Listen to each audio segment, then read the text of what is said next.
The 8-Minute Devotion is on a 12-week break for the summer. We'll be back with brand new episodes on September 9th. Until then, enjoy this episode from our classic I Am series, first recorded back in 2019. God bless and have a great summer. Yo, yo, yo, welcome back to the 8-Minute Devotion. Thank you for listening today. We are looking at the fifth I Am of Jesus in the Gospel of John. I am the resurrection and the life. And we saw yesterday, he is the resurrection that gives life. He's the resurrection that calls us to life. The resurrection where we know spring is coming, that the cold of winter, the death of winter cannot last forever. Spring is coming. And today we're going to look at number 2. He is the resurrection that overcomes pain. He's the resurrection that overcomes pain. You know, in verse 25, when Jesus of John 11, when Jesus said, I am the resurrection and the life, he who believes in me, though he die, yet he shall live. You hear what Jesus said there in verse 25, though he die, yet he shall live.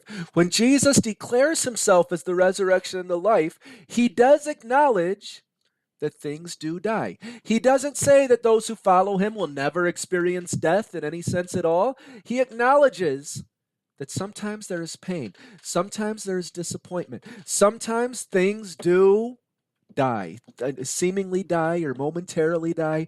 He acknowledges that there is pain, there is death. And you know, on this side of eternity, in this world, things do die. Disappointment happens. Prayers seem to go unanswered. But yet, though he die, though he experiences the pain, though he go through the death, yet he will live. You know, some of us here, some of us listening, I should say, some of us may want to believe once again. Some of us, we want to believe in resurrection. We want to believe that the Lord can bring to life every part of our life. We want to experience that. We want to believe in what Jesus can do. But we've just experienced so much disappointment. We've just experienced so much pain. We can't see past our disappointment and our pain and our devastation. We can't see past all the problems we've been through. And when we hear these words, though he die, yet he will live, we just can't see past the disappointment, the pain, and the devastation of failures in the past, of prayers that didn't seem to be answered, of healings that didn't happen, of things that didn't happen the way we expected. And if that's you, I want us to realize that Jesus is still the resurrection and the life.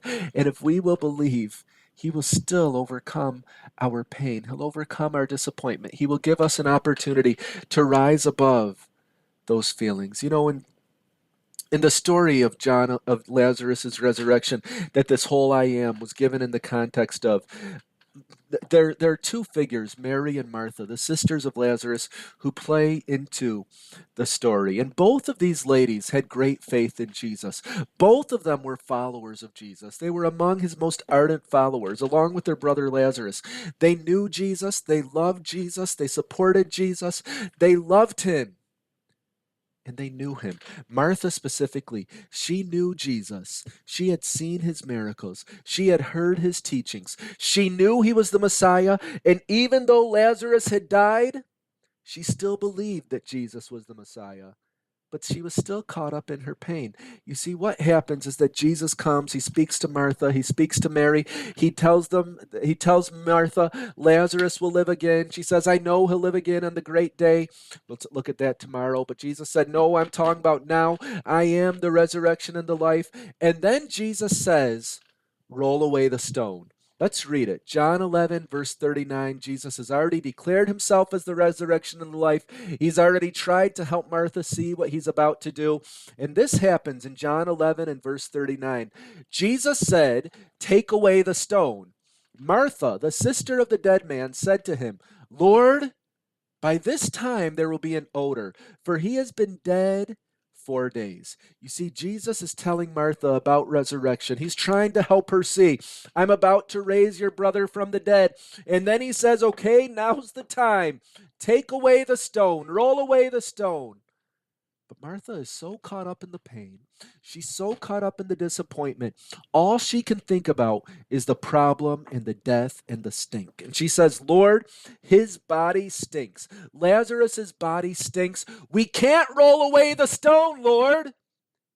Think of the shame that'll bring to Lazarus and our family. Think of the dishonor when all the people around, they have to smell that terrible smell. That's not how we want people to remember Lazarus. Think of that, Lord. We can't roll away the stone.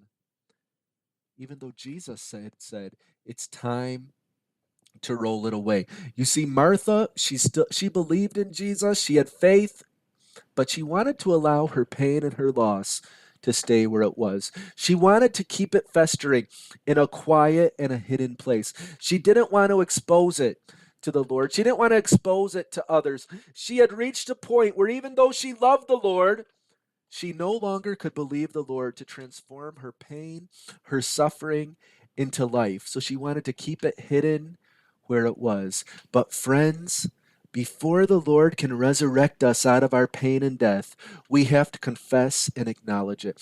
We have to believe and open ourselves up to disappointment again. You might say, no, I can't believe again. If I do, I might be disappointed. Well, that might be true. But if you don't believe again, you will always be disappointed and you'll live in perpetual pain.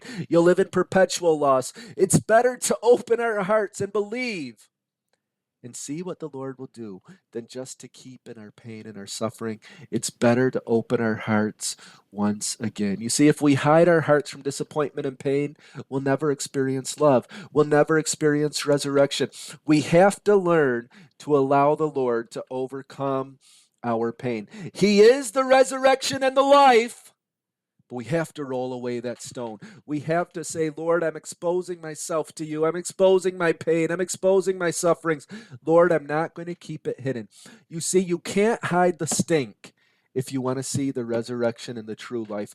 You have to let God deal with the pain to get the resurrection. The wound has to be exposed before it can be cured.